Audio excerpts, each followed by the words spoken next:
को लेकर के कि भारत का जो राष्ट्रीय ध्वज है, जिसको लेकर के अभी अभी इस देश के प्रधानमंत्री कहते हैं कि 13, 14 और 15 लगातार लोग अपने घरों पर राष्ट्रीय ध्वज नहीं कह रहे हैं, वो कह रहे हैं अपने घरों पर तिरंगा फहराएंगे।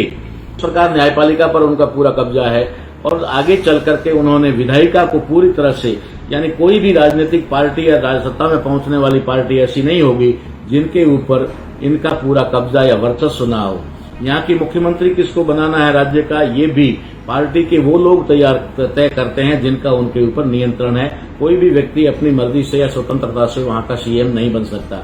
साथियों, ये तथाकथित आजादी, मैं तथाकथित ही कहूंगा क्योंकि ये आजादी हमारी आजादी नहीं थी।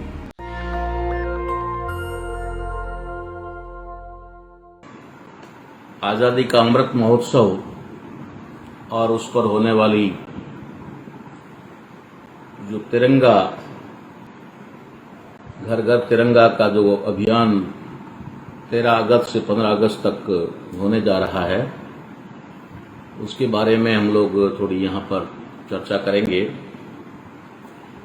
साथियों, ये तथाकथित आजादी, मैं तथाकथित ही कहूंगा क्योंकि ये आजादी हमारी आजादी नहीं थी और 15 अगस्त 1947 को किसी भी प्रकार की देश की कोई आजादी या फिर स्वतंत्रता, स्वाधीनता का मामला उससे जुड़ा हुआ नहीं है। 15 अगस्त 1947 को भारत देश का विभाजन हुआ। 14 अगस्त की रात्रि में पाकिस्तान को स्वतंत्र देश का दर्जा दिया गया और भारत को विभाजित करके 2 टुकड़ों में बांट दिया, जिसे 3 टुकड़े भी कह सकते हैं। ये एक समझौता था, न कि किसी आजादी का कोई मामला था। यहां पर सिर्फ और सिर्फ सत्ता हस्तांतरण, जिसे हम अंग्रेजी में कह सकते हैं ट्रांसफर ऑफ पावर, यानी जो पावर अंग्रेजों के पास में था, अंग्रेजों ने उस पावर को हस्तांतरित किया, ट्रांसफर किया और भारत के अंदर जो पहले से ही वर्ण व्यवस्था के आधार पर जो श्रेष्ठ कहे जाने वाले या फिर वर्ण व्यवस्था में सबसे ऊपर दर्जा प्राप्त लोगों के हाथ में सत्ता सौंपी गई। ये सत्ता का हस्तांतरण था, न कि आजादी का कोई मामला था। और इसका मैं आपको बाकायदा सबूत के साथ बात करूंगा, क्योंकि किसी भी प्रकार की अफवाह फैलाना देश में अपराध या गुनाह माना जाता है। लेकिन उसके साथ साथ एक बात और भी है कि किसी सच्चाई को छुपा कर रखना और उस सच्चाई को दबा करके झूठ को प्रचारित करना, ये भी अपने आप में एक अपराध की श्रेणी में आता है, जो इस देश में पिछले 75 साल से लगातार हो रहा है। हमें भी जानकारी नहीं थी, इसलिए हम भी उसमें बहुत समय तक शामिल रहे। लेकिन जब से इसकी जानकारी मिली कि 15 अगस्त 1947 ये देश की आजादी का दिन नहीं, ये सत्ता हस्तांतरण का और देश के विभाजन का, जिसे हम बहुत भारत के इतिहास में एक काला दिवस कह सकते हैं। और इसके बारे में दूसरे ही दिन महान साहित्यकार अन्ना भाऊ साठे, जिन्होंने बताया था कि ये आजादी झूठी है, देश की जनता भूखी है।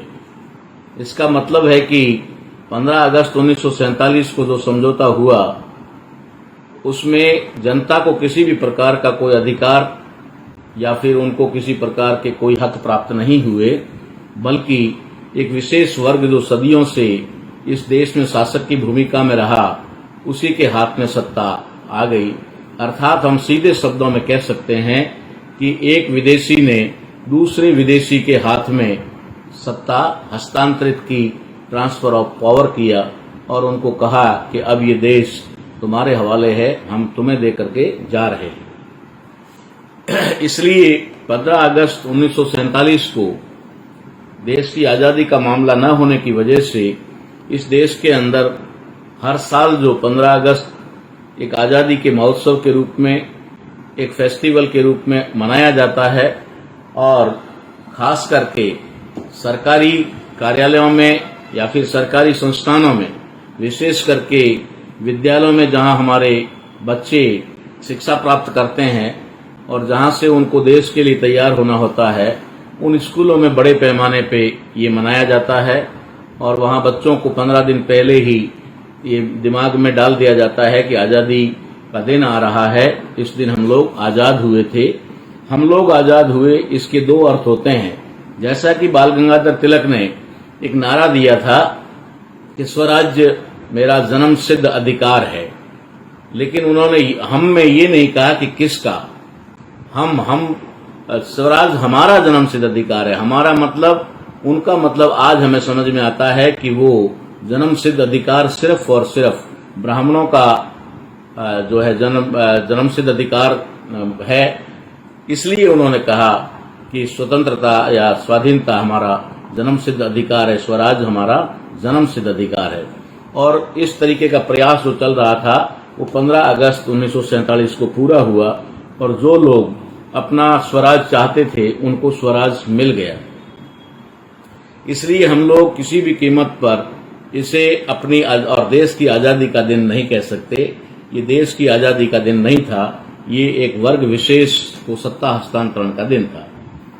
इसके लिए आपको संवैधानिक सबूत जो मैं यहाँ देने जा रहा हूं कि संविधान के अंदर आपको स्पष्ट, आपके पास अगर संविधान है या फिर कहीं से संविधान प्राप्त होता है तो आप देख सकते हैं। मेरे पास में भारत का संविधान है और मैं इस भारत के संविधान के अंतर्गत आपको ये जानकारी देना चाहता हूं कि ये जो आप देख सकते हैं, ये संविधान का आर्टिकल 95, जो यहाँ से आपको साफ तौर पे ना भी दिखाई दे तो मैं आपको पढ़ के सुना देता हूं कि आर्टिकल 395 यानी 395 अर्थात इस संविधान का आखिरी यानी 395वां अनुच्छेद आर्टिकल 395, और इसमें स्पष्ट लिखा है निरसन। निरसन शब्द जो है ये ट्रांसलेट किया हुआ शब्द है और निरसन का मतलब होता है हटा देना या फिर उसको अमान्य कर देना, उसको पूरी तरह से खारिज कर देना। ये निरसन शब्द का अर्थ होता है। तो यहाँ इस आर्टिकल को ही निरसन नाम दिया गया है। अब निरसन किस बात का किया गया, ये बात आप अच्छी तरह से समझ सकते हैं, ताकि जो अपराध आप लोगों से करवाया जा रहा है, देश के पढ़े लिखे लोगों से करवाया जा रहा है, देश के प्रशासनिक अधिकारियों से करवाया जा रहा है, देश के अंदर बैठे बहुत बड़े बड़े संविधान की शपथ लेकर संवैधानिक पदों पर बैठे हुए लोगों से जो अपराध करवाया जा रहा है, उस अपराध के बारे में आपको मैं बताना चाहूंगा। बीच के आर्टिकल्स के बारे में ज्यादा लंबी बात न करते हुए हम सिर्फ आर्टिकल फर्स्ट और आर्टिकल लास्ट के ऊपर बात करेंगे। तो मैं आपको सबसे पहले आर्टिकल लास्ट के ऊपर बात बता रहा हूं। आर्टिकल लास्ट 395 निरसन अर्थात खारिज। अब क्या खारिज किया गया है यहाँ पर, और ये किसी एक व्यक्ति ने खारिज नहीं किया, या फिर कह सकते हैं कि बाबा साहब अम्बेडकर ने संविधान का ड्राफ्टिंग किया, मगर संविधान सभा में बहुत सारे लोग मौजूद थे और बिना उनकी सहमति के संविधान बन नहीं पाया था। बाबा साहब अम्बेडकर ने जरूर उसमें अपनी बातें रखी और उन बातों को तर्क के आधार पर स्वीकृत करवाया और संविधान में प्रावधान करके डाला। ये बात थी। तो यहाँ पर पूरी संविधान सभा किस चीज को खारिज कर रही है, मैं आपको पढ़कर सुना रहा हूं। भारतीय स्वतंत्रता अधिनियम 1947, भारतीय स्वतंत्रता अधिनियम 1947। ये बात आप लोग कहीं पर भी पढ़ सकते हैं। आजकल इंटरनेट के ऊपर बहुत सारी चीजें जिसके घालमेल करके डाला हुआ है, लेकिन वहां पर भी कुछ तथ्य आपको मिल सकते हैं। आप चाहें तो वहां से भी उठा सकते हैं। लेकिन यहाँ मैं आपको संविधान की कॉपी में संविधान के अंदर से लिखा हुआ जो चीज है वो बताना चाह रहा हूं कि यहाँ पर निरसन किस चीज का किया गया है, खारिज क्या किस चीज को किया गया है। भारतीय स्वतंत्रता अधिनियम 1947।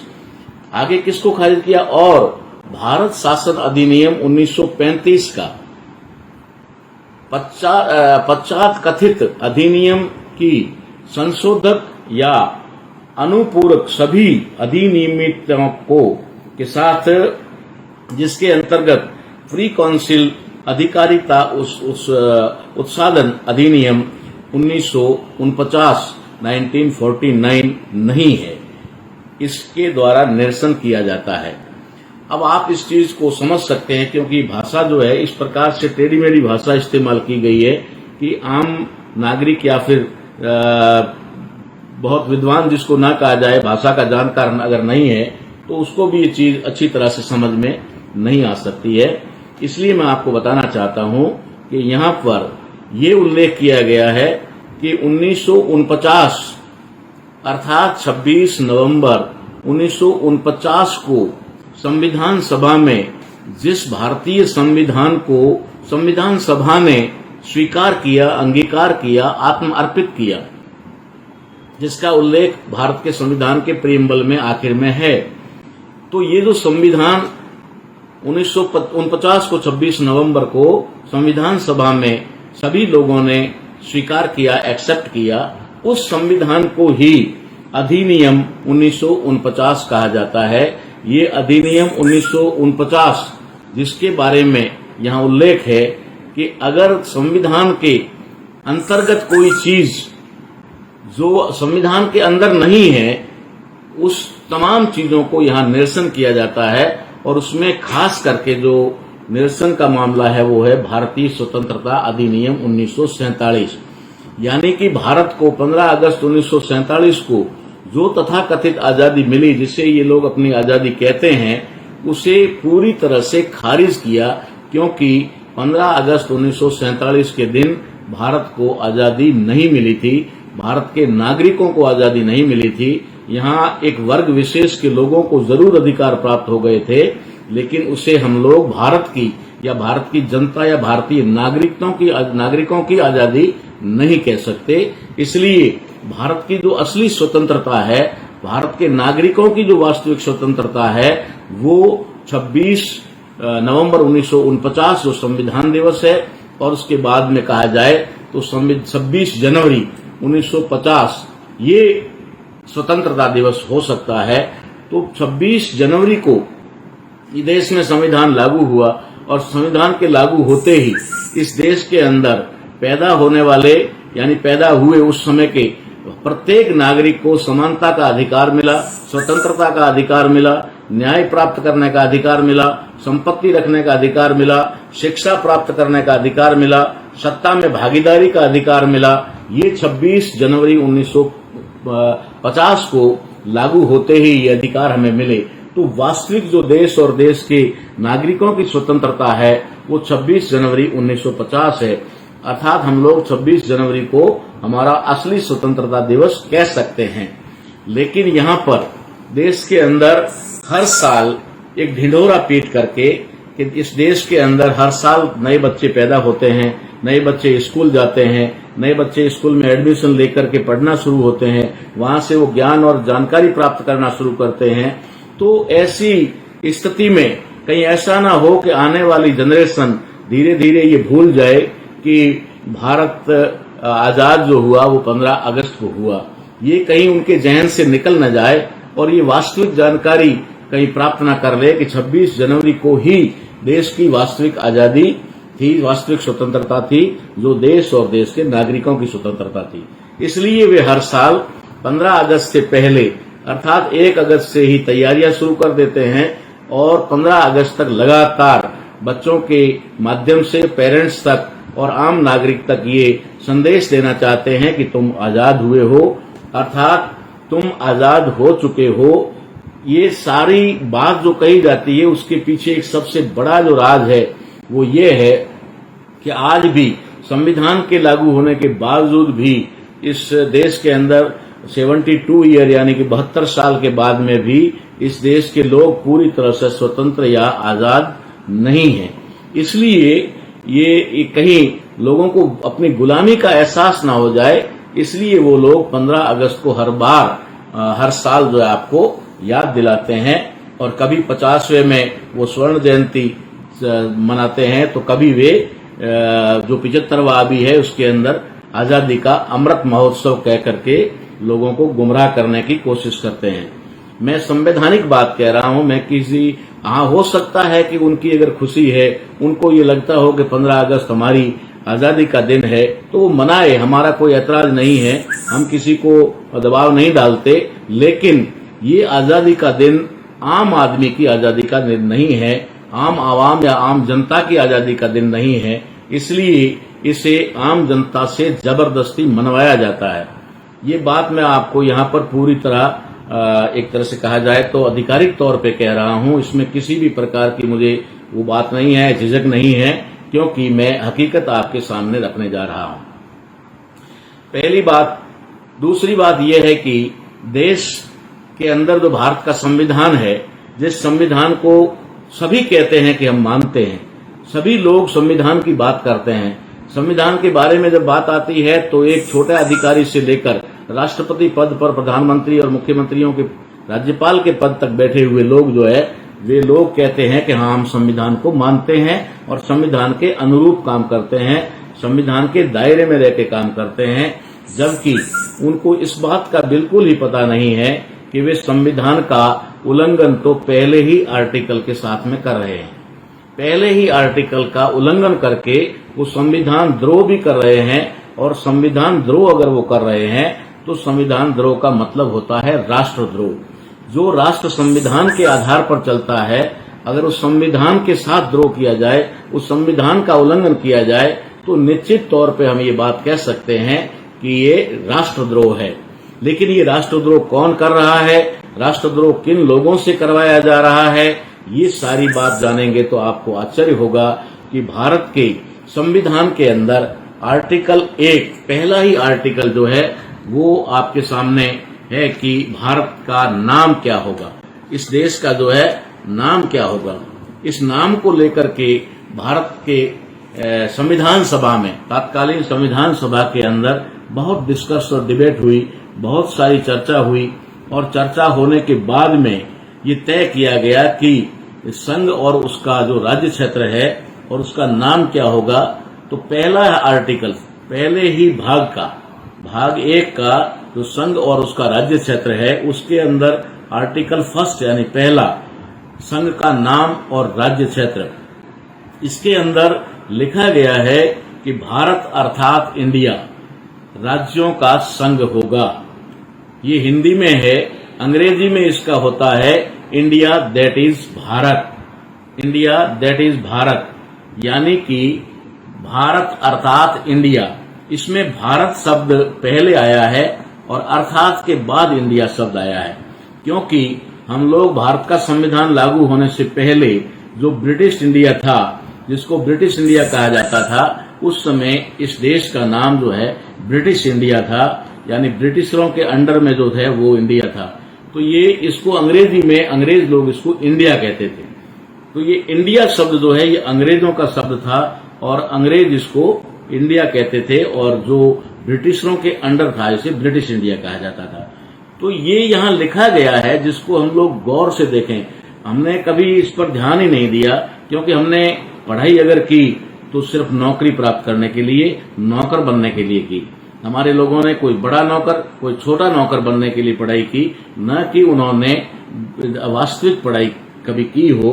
तो उनको एक तरह से जुडिशरी में जाने वाले लोगों को भी इस तरीके से कि वकालत करके बड़े बड़े बैरिस्टर बन जाने वाले लोगों को ने भी शायद इस पर कभी गौर किया या नहीं किया कि इंडिया दैट इज भारत, यानी कि भारत अर्थात इंडिया। इसका मतलब है कि जिसका इस संविधान के लागू होने से ठीक पहले जिस देश को इंडिया के नाम से पुकारा जाता था, वो इंडिया के नाम से पुकारा जाने वाला देश अब भारत होगा। अब उसका नाम जो है वो भारत रहेगा। इसलिए उन्होंने इस बात को लेकर के बहुत गंभीरता पूर्वक जो है ये आर्टिकल 1 में उसके नाम को निर्धारित करते समय इस बात का ध्यान रखा कि जो कुछ भी यहाँ दिखाई दे रहा है, यानी कि भारत जो राज्यों का एक तरह से कहा जाए तो राज्य क्षेत्र है, जिसके अंदर कई राज्य जो आज भी यहाँ मिले हुए हैं और हमारे सामने हैं देश के राज्य, उन राज्यों का जो संघ है और उसका नाम होगा भारत, अर्थात इंडिया।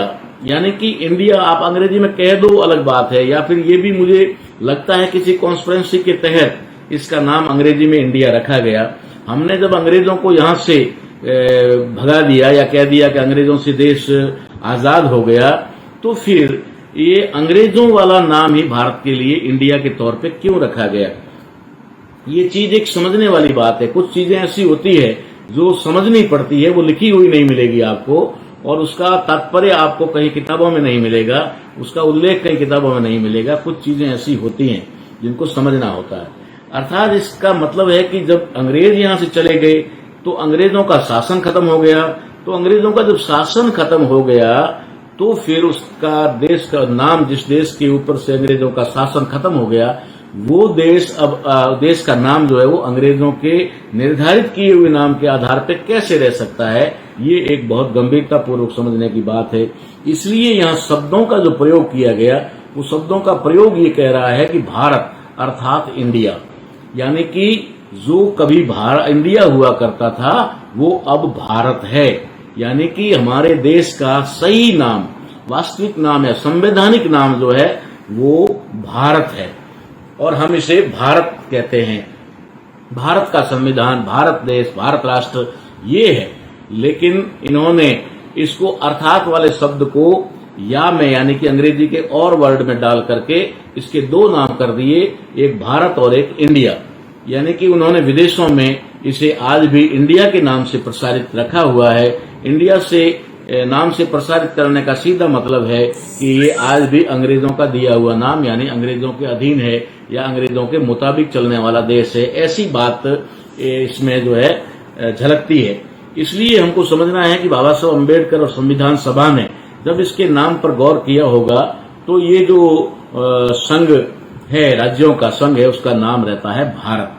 लेकिन दुर्भाग्य की बात यह है कि भारत से ज्यादा इस देश के अंदर जो शब्द प्रचलित किया गया है, वो प्रचलित किया हुआ शब्द है हिंदुस्तान। अर्थात इस देश को हिंदुस्तान बोलना, यानी हिंदुस्तान कहना और चर्चा में लाना या फिर लिखना या बोलना, ये राष्ट्रद्रोह है। संविधान के आर्टिकल 1 के मुताबिक ये राष्ट्रद्रोह की श्रेणी में आता है, और अगर ये राष्ट्रद्रोह है तो ये ही संविधान द्रोह है, तो यही राष्ट्रद्रोह है। अगर वो संविधान के आर्टिकल 1 के साथ में द्रोह करते हैं, संविधान आर्टिकल 1 का उल्लंघन करते हैं, तो निश्चित तौर पे वे राष्ट्रद्रोह की उसमें अपराध में आते हैं। लेकिन जो सत्ता में बैठे हुए लोग हैं, वे लोग खुद ही इसको बदल करके हिंदुस्तान बनाना चाहते हैं, जो उनके मंसूबे संविधान सभा में भी थे। लेकिन उस समय बाबा साहब अम्बेडकर ने तर्क और अपने विचारों और उसके काबिलियत के आधार पर इस देश को हिंदुस्तान नहीं बनने दिया और भारत बनाया, जो कि अपने आप में एक धर्मनिरपेक्ष राष्ट्र है। इसके अंदर भारत में रहने वाले जो भारत के इंडिजीनियस पीपल हैं, यहाँ पर मैं उल्लेख करना चाहूंगा इंडिजीनियस पीपल्स का, यानी कि जो 9 अगस्त को यहाँ संविधान दिवस मनाया जा रहा है, वो संविधान दिवस आदिवासी दिवस जो मनाया जा रहा है, ये आदिवासी दिवस इंडिजीनियस पीपल है। तो बाबा साहब अम्बेडकर ने इस देश के इंडिजीनियस पीपल्स को ध्यान में रखते हुए संविधान की रचना की, संविधान की ड्राफ्टिंग की। तो वो जानते थे कि भारत में रहने वाले सभी इंडिजीनियस पीपल जो हैं, वे अलग अलग धर्मों में बटे हुए हैं। उन्होंने अपना मूल धर्म जो है वो भुला दिया है, और जो भी धर्म इस देश के अंदर तथाकथित बाहर से आए हुए धर्म हैं, उन धर्मों को अपना चुके हैं। इसलिए भारत के जो इंडिजीनियस पीपल हैं, वे सभी धर्मों में पाए जाते हैं। इसलिए ये देश जो है धर्मनिरपेक्ष होगा, और संविधान जो है वो धर्मनिरपेक्ष होगा। इसलिए उन्होंने इसका नाम भारत रखा, न कि हिंदुस्तान। हिंदुस्तान का बाबा साहब अम्बेडकर ने घोर विरोध किया था, और संविधान सभा को इस बात को मानने के लिए एक तरह से कहा तो कन्विंस किया था कि ये देश हिंदुस्तान नहीं होगा, ये सिर्फ हिंदू राष्ट्र नहीं होगा, ये सभी धर्मों का राष्ट्र होगा, और जो संविधान है वो सभी धर्मों को बराबर मान्यता और सम्मान देगा, और वो सभी धर्मों का जो है मानने के लिए अधिकार देगा। ये बात है। इसलिए इस बात को हमें गंभीरता से विचार करना है कि जहां पर भी, जिस मंच पर भी भारत देश को हिंदुस्तान के नाम से पुकारा जाता है या उसका हिंदुस्तान नाम लिया जाता है, तो ये संविधान द्रोह की श्रेणी में आता है, जो राष्ट्रद्रोह है। और इसको राष्ट्रद्रोह लेकर के हम लोग कह सकते हैं कि ऐसा शब्द बोलने वाले लोगों के ऊपर भी हम कानूनी कार्रवाई कर सकते हैं, उनके ऊपर भी मुकदमे दर्ज हो सकते हैं, जो इसको हिंदू राष्ट्र कहते हैं। अब मैं आऊंगा सीधा ही आपके पास में राष्ट्रीय ध्वज को लेकर के, कि भारत का जो राष्ट्रीय ध्वज है, जिसको लेकर के अभी अभी इस देश के प्रधानमंत्री कहते हैं कि 13, 14 और 15 लगातार लोग अपने घरों पर राष्ट्रीय ध्वज नहीं कह रहे हैं, वो कह रहे हैं अपने घरों पर तिरंगा फहराएंगे। तिरंगा उन्होंने लगभग मेरे ख्याल से 2014 में या 15 के आसपास में एक गुजरात के अंदर और सभी राज्यों में तिरंगा यात्रा भी निकाली थी, जिसका बड़े पैमाने पे विरोध भी हुआ था। और हमने जब लोगों को जागरूक किया कि तिरंगा यात्रा जो है ये गलत है, और पहली बात तो ये गलत है। गलत क्यों है? क्योंकि देश का जो ध्वज है, हमारा जो नेशनल फ्लैग है, जो राष्ट्रीय ध्वज है, वो तिरंगा नहीं है। इसे तिरंगा कहना ही अपने आप में जिस तरीके से भारत को हिंदुस्तान कहना अगर अपराध की श्रेणी में आता है, राष्ट्रद्रोह की श्रेणी में आता है, तो भारत के राष्ट्रीय ध्वज को भी तिरंगा कहना ये भी राष्ट्रद्रोह में आता है, यानी एक अपराध में आता है। इसके खिलाफ भी कानूनी कार्रवाई होनी चाहिए अगर इस देश के ध्वज को वो तिरंगा कहते हैं। अब मैं आपको जानकारी दूंगा कि ध्वज कैसे और क्या किस रूप में बना। इस देश के अंदर जब संविधान लिखा जा रहा था, तो तथाकथित हमारी जो आजादी है, उस आजादी से पहले, जिसको हम लोग 15 अगस्त 1947 कहते हैं, मैं तथाकथित ही कहूंगा क्योंकि वो हमारी मूल आजादी नहीं है, उससे पहले 22 जुलाई को संविधान सभा के अंदर भारतीय संविधान को एक्सेप्ट किया गया। जो संविधान बनकर के तैयार हुआ, राष्ट्रीय ध्वज जो बनकर तैयार हुआ, उसको एक तरह से संविधान सभा में मान्यता दी गई 22 जुलाई 1947 को। लेकिन उस समय भारत का जो राष्ट्रीय ध्वज है वो ठीक वैसा ही, जैसे कि ऊपर केसरिया, बीच में सफेद और उसके नीचे हरा रंग, और बीच में जो है चरखा था, चरखे का निशान था। और इसको संविधान सभा में बाबा साहब अम्बेडकर ने इसका थोड़ा सा टिप्पणी किया होगा, लेकिन उस समय उसको एक बार स्वीकार किया गया। उसके बाद में इस पर डिस्कस और डिबेट चली, और चलने के बाद 26 जुलाई 1948 के दिन, 26 जुलाई 1948 के दिन हमारे राष्ट्रीय ध्वज को एक तरह से अंतिम रूप दिया गया, यानी उसमें कुछ परिवर्तन किया गया। जो 22 जुलाई 1947 को एक्सेप्ट हुआ था, उसके अंदर कुछ परिवर्तन करके, यानी कि राष्ट्र का जो ध्वज है, उस ध्वज के अंदर से चरखे को बाहर निकाला गया। चरखे को वहां से हटा करके अशोक धम्म चक्र को स्थापित किया गया, जो नीले कलर में उसके बीच में स्थापित है। यानी कि अगर हम वर्तमान के हमारे राष्ट्रीय ध्वज को देखें तो साफ दिखने में नजर आता है कि उसके अंदर 4 कलर हैं। एक केसरिया कलर जो भगवे को या फिर तथाकथित ब्राह्मण धर्म, हिंदू धर्म यानी कि वास्तविक ब्राह्मण धर्म को संबोधित करता है। उसके नीचे का जो है सबसे वो इस्लाम को, यानी कि हरा रंग जो है इस्लाम का प्रतीक माना जाता है। और बीच का जो सफेद रंग है वो धम्म चक्र के स्थापित होने की वजह से वो 2 भागों में विभाजित हो जाता है। एक तरफ का भाग जो है ईसाई धर्म को संबोधित करता है, और दूसरा वो जो है ये जैन धर्म को संबोधित करता है। तो जैन और ईसाई व्हाइट सफेद रंग को के द्वारा संबोधित होते हैं। और उसके बीच में जो धम्म चक्र है, अशोक चक्र है, ये बौद्ध धम्म को संबोधित करता है, यानी बौद्ध धम्म का प्रतीक है। ठीक उसी प्रकार से भारत का ध्वज जब फहराया जाता है, तो जिस पोल के ऊपर फहराया जाता है, उस पोल को सिख धर्म के अनुरूप जो निशान साहब होता है, जो एक बहुत बड़े लंबे पोल के ऊपर होता है, उस पोल को प्रतीक मान करके सिख धर्म को संबोधित किया जाता है। अर्थात हमारा जो राष्ट्र ध्वज है वो पोल के रंग को अगर शामिल किया जाए, पहले उसके येलो कपड़े से, पीले कपड़े से उसको ढका जाता था, और पीले कपड़े से ढक करके फिर उसको निशान साहब कहा जाता था, उसके ऊपर निशान साहब को स्थापित किया जाता था। ठीक उसी तरीके से जब हमारा राष्ट्रीय ध्वज उस पोल पर फहराया जाता है तो ऑलरेडी उसमें 4 कलर सफेद, केसरिया, हरा और नीला 4 रंग स्थापित है। और 5वां रंग जब वो उस पोल के ऊपर फहराया जाता है तो पोल का रंग जो है 5वां रंग गिना जाता है। अर्थात ये 5 रंग का है, 5 रंग का है। और इसको 5 रंग का न कह करके इसको तिरंगा कहना, ये इसका एक बहुत बड़ा अपमान ही नहीं, एक घोर षड्यंत्र है। एक षड्यंत्र के तहत उसे तिरंगा कहा जा रहा है, क्योंकि कुछ लोग इस देश के अंदर जो भारतीय मूल के धर्म हैं, जैसे जैन धर्म भारतीय मूल का धर्म है, इसी तरीके से सिख धर्म भारतीय मूल का धर्म है, इसी तरीके से बौद्ध धर्म जो है ये भारतीय मूल का धर्म है। ये 3 धर्म भारतीय मूल के हैं जिनकी स्थापना या उद्भव जो है भारत में हुआ है। और बाकी के जो 3 जिसको हम कहें यहूदी धर्म यानी ब्राह्मण धर्म, जिसको आज तथाकथित हिंदू धर्म, सनातन धर्म, बहुत सारे नामों से जाना जाता है। और दूसरा इस्लाम धर्म जो भारत का नहीं है, ये भी बाहर से आया है।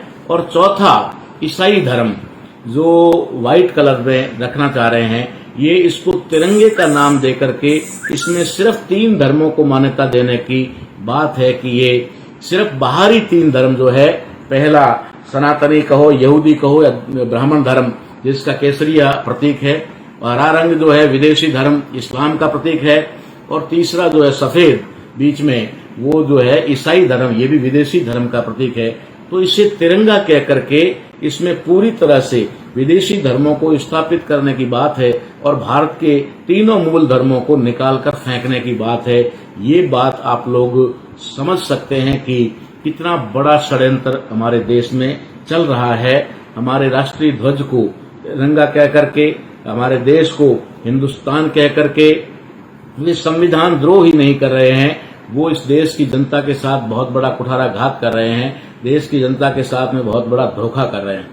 इसलिए ये जो मैं ऐसा मानता हूं कि जो राष्ट्रीय ध्वज है, अगर हमारे प्रधानमंत्री जी या हमारे सरकार के जो भी इस एजेंडे में हैं या आजादी का अमृत उत्सव मना रहे हैं, उनके लिए वो आजादी का अमृत महोत्सव है, क्योंकि उस दिन इनको आजादी मिली और उस आजादी का फायदा लेकर के उन लोगों ने अपने आप को देश में प्रस्थापित किया। और आज जो है वो देश के 4 पिलर, चाहे न्यायपालिका हो, चाहे कार्यपालिका हो, चाहे विधायिका और मीडिया, 4 ही पिलर पर आज उन विशेष वर्ग के लोगों ने अपना कब्जा जमा रखा है। और आज वे लोग अपने धर्म को स्थापित करने के लिए, जिसे वो कभी वैदिक धर्म कहते थे, कभी वो आर्य धर्म कहते थे, उसको बाद में इन्होंने सनातन धर्म कहा। ये सनातन धर्म का ही नाम जो है पूर्व में कभी वैदिक धर्म रहा, कभी ब्राह्मण धर्म रहा, कभी आर्य धर्म रहा। ये असल में इसका जो वास्तविक नाम है वो है यहूदी धर्म। यहूदी धर्म जो है उसी को आज वे सनातन धर्म कह रहे हैं। और हमारे भोले भाले लोग शब्दों के इस षड्यंत्र में, जाल में फंस करके, उनको मालूम है कि अगर सनातनी कहेंगे तो सनातनी का मतलब ब्राह्मण होगा, ब्राह्मण का मतलब होगा तो वैदिक होगा, वैदिक का मतलब होगा तो वो आर्य होगा, आर्य का मतलब होगा तो वो विदेशी यहूदी होगा। इसलिए कहीं भारत के लोग सनातन को या ब्राह्मण धर्म को सीधा स्वीकार न करके उसका विरोध न कर दे, इसलिए भारतीय जनता को उन्होंने हिंदू शब्द से संबोधित किया और हिंदू शब्द डाल करके उन्हें गुमराह किया और गुमराह करके कहा कि ये जो सनातन है यही हिंदू है और हिंदू है वही सनातन है। इसलिए हमारे लोग सनातन और हिंदू में फर्क नहीं जान पा रहे हैं। सनातन जिसको कहा जाता है, ये सनातन मूल रूप से ब्राह्मण धर्म है और ब्राह्मण धर्म जो है वही वैदिक धर्म है। मैं बार बार आपको दोहरा कर कह रहा हूं ताकि आप समझ सकें। और आज वे हिंदू के नाम पर हमें गुमराह करके और अपना ब्राह्मण राज इस देश में स्थापित करना चाह रहे हैं।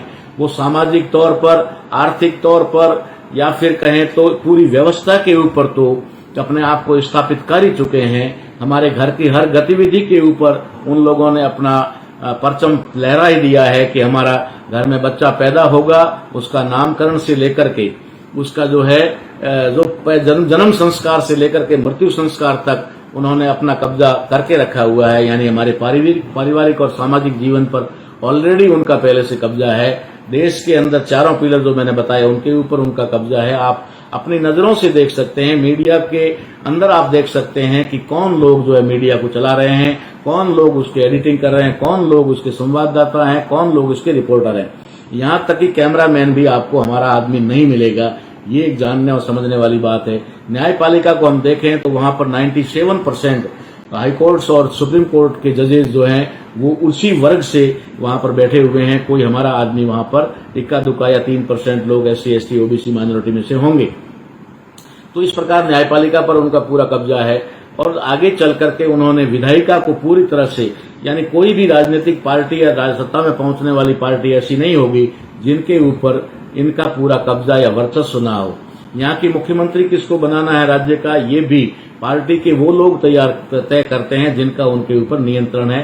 कोई भी व्यक्ति अपनी मर्जी से या स्वतंत्रता से वहां का CM नहीं बन सकता। ये सारी चीजें स्पष्ट करती हैं कि विधायिका के ऊपर उनका पूरा कब्जा है। क्या करना है, किसको रखना है, किसको हटाना है, किसको टिकट देना है, किसको नहीं देना है, कौन हमारे लिए लाभदायक है, कौन हानिकारक है, ये तय करने का उसी वर्ग विशेष को पावर है। और वो विधायिका पर भी कब्जा किए हुए हैं। नेशनल दस्तक की आपसे गुजारिश है कि अगर इसको बचाना चाहते हैं तो नेशनल दस्तक को सब्सक्राइब करने के लिए रेड कलर के सब्सक्राइब बटन को दबाएं, फिर बेल आइकन की घंटी दबाएं। नेशनल दस्तक को बचाने के लिए बहुत जरूरी है कि हर खबर को शेयर करें, लाइक करें, कमेंट जरूर करें।